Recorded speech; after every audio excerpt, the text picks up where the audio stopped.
मैं secret. Welcome back everyone. Marvel ने हाल ही में ड्रॉप किया है एक ब्रांड न्यू ट्रेलर उनके अपकमिंग एनिमेटेड सीरीज के लिए, black panther eyes of Wakanda. और दोस्तों, ये कोई ऑर्डिनरी ब्लैक पैंथर स्टोरी नहीं है। ये एमसीयू की मिथोलॉजी का एक एंशिएंट और रहस्यमयी चैप्टर खोलती है, जिसमें जुड़ा है वकांडा का गुप्त अतीत। सबसे पहले बात करते हैं हातूत ज़िराज़े, जिन्हें एमसीयू में वॉर डॉग्स के नाम से जाना जाता है। ये वही ग्रुप है जो ब्लैक पैंथर 2018 और वाकांडा फॉरएवर में हमें ब्रीफली देखने को मिला था।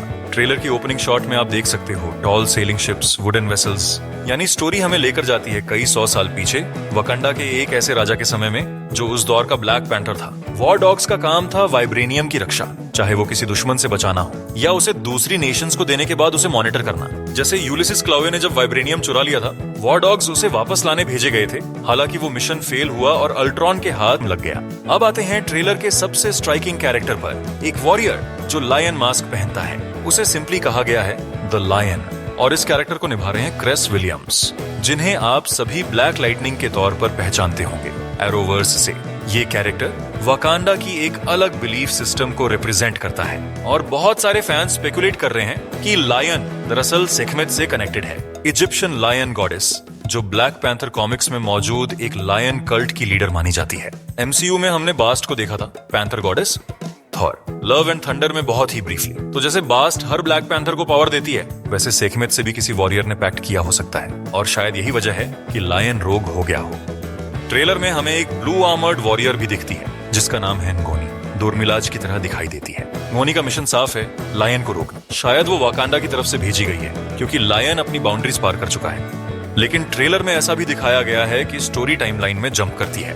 एक तरफ है लायन का यंग वर्जन, जो कुछ ब्लैक पैंथर जैसे पावर्स यूज करता है, और उसका वॉइस ओवर कहता है Wakanda is a nation of many secrets. Clearly ये कहानी सिर्फ एक रिबेलियन की नहीं, बल्कि वाकांडा की गहराई में छिपे सीक्रेट्स, फॉरगॉटन गॉड्स और एंशिएंट लेगेसीज की है। अब आता है सबसे इंटरेस्टिंग ट्विस्ट। ट्रेलर के अंदर हिंट्स मिलते हैं कि स्टोरी में आयरन फिस्ट भी शामिल होगा, लेकिन ध्यान रहे ये प्रेजेंट डे का डैनी रैंड, फिन जोन्स वाला आयरन फिस्ट नहीं है। ये कोई एंशिएंट आयरन फिस्ट है, शायद सैकड़ों या हजारों साल पुराना वॉरियर जो वाकांडा के उस दौर में मौजूद था। आयरन फिस्ट मिथोलॉजी की डेप्थ बहुत पुरानी है, अवेंजर्स हजार बीसी तक जाती है, और इसी हिस्ट्री में हमें एक बहुत ही फैसिनेटिंग कैरेक्टर मिलता है। वू आओशी पहली फीमेल आयरन फिस्ट मानी जाती थी, लेकिन फिर मार्वल ने फैन फेई को कैनन में ला दिया, जिससे ये टाइमलाइन थोड़ा शिफ्ट हो गई। Iron Fist season 2 Netflix series में वू आओशी को कॉलिन विंग की एंसेस्टर बताया गया था।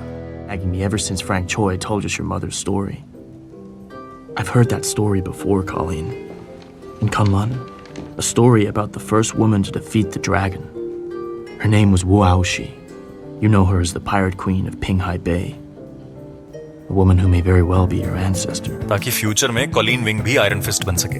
और अब जब मार्वल टीवी ने ऑफिशियली कह दिया है कि नेटफ्लिक्स डिफेंडर्स शोज को एमसीयू में कैनन माना गया है, तो इसका मतलब वू आओशी ऑलरेडी एमसीयू में एग्जिस्ट करती हैं, और इस न्यू एनिमेटेड सीरीज में हम शायद उन्हें एक्शन में देख पाएंगे, या कम से कम उनके ईरा के आयरन फिस्ट को।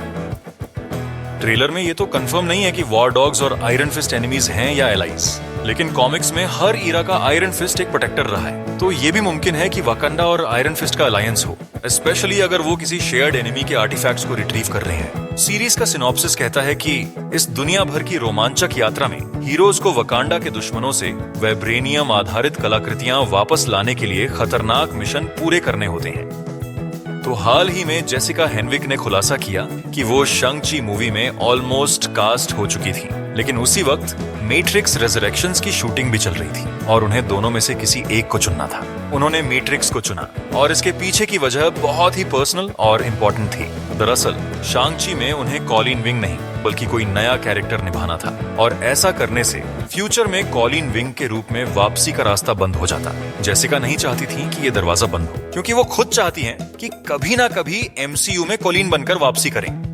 अब कुछ साल बाद मार्वल खुद ही सारे नेटफ्लिक्स डिफेंडर्स कैरेक्टर्स को वापस एमसीयू में ला रहा है। Daredevil, Kingpin, Bullseye, Punisher confirmed, और वो तो अब पीक ईरा में है। Jessica Jones next in line, Luke Cage और आयरन फिस्ट टाइम और स्केड्यूल्स पर डिपेंड करेगा, लेकिन उनकी बारी भी आने वाली है। पहले तो यही माना जा रहा था कि फिन जोन्स को रिकास्ट कर दिया जाएगा, लेकिन अब ऐसा लग रहा नहीं कि शायद मार्वल उन्हें वापस ले आए। फिन ने हाल ही में खुद कहा है कि वो वापसी के लिए तैयार है, और उनका आइडिया है Heroes for Hire series with Luke Cage.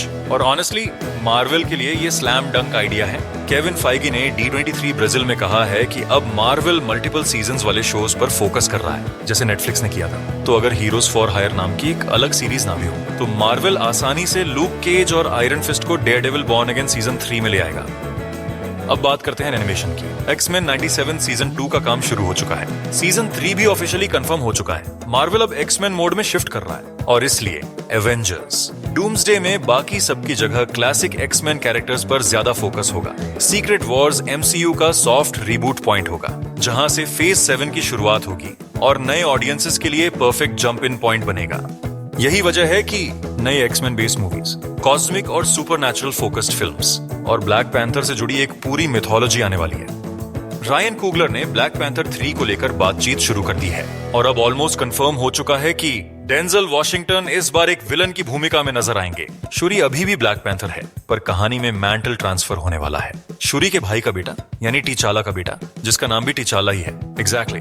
Avengers doomsday और सीक्रेट वॉर्स में ब्लैक पैंथर का रोल माना जा रहा है कि अवेंजर्स डूम्सडे में शूरी अब भी ब्लैक पैंथर रहेंगी, लेकिन सीक्रेट वॉर्स में हमें नए टिचाला जूनियर को फ्रंट एंड सेंटर लाया जाएगा और ब्लैक पैंथर 3 में शायद नए कहानी शूरी से शुरू होगी, लेकिन आखिर में वो मैंटल अपने नेफ्यू को सौंप देगी, officially making him the new black panther. और हाँ, सीक्रेट वॉर्स में हमें मल्टीवर्स के अलग अलग वर्जन्स ऑफ ब्लैक पैंथर भी दिख सकते हैं। पीक पनिशर 2025 का सब कुछ बदलने वाला चेहरा, एक स्पेशल प्रेजेंटेशन, पनिशर की mini movie, Spiderman, brand new day में पनिशर का अपीयरेंस और डेयरडेविल बॉर्न अगेन सीजन 2 में मेजर रोल। इस पूरी टाइमलाइन को देखकर एक बात तो साफ है, मार्वल अब अपना मल्टीवर्स, टाइमलाइन और मिथोलॉजीज को मर्ज करके एक नई डायरेक्शन में जा रहा है। फेज 7 तक सब कुछ रीसेट होगा, लेकिन फेमिलियर रहेगा। Iron Fist, Luke Cage, Colleen Wing और बाकी सब धीरे धीरे लौट रहे हैं। एक्समैन, पनिशर और ब्लैक पैंथर की लेगेसी को लेकर जो एपिक बिल्डअप है, उसका असली धमाका सीक्रेट वॉर्स में होगा। क्या आप चाहते हो जेसिका हेनविक को वापस कॉलिन विंग के रूप में नया ब्लैक पैंथर बनता हुआ देखना चाहोगे, या शूरी को कंटिन्यू करते हुए? आपके थॉट्स हमें नीचे कमेंट्स में बताएं और अगर आपको ये कंटेंट पसंद आया हो तो लाइक जरूर करें और अपडेट्स के लिए सब्सक्राइब करना ना भूलें। मैं मिलता हूं आपसे अगले वीडियो में। Thanks for watching.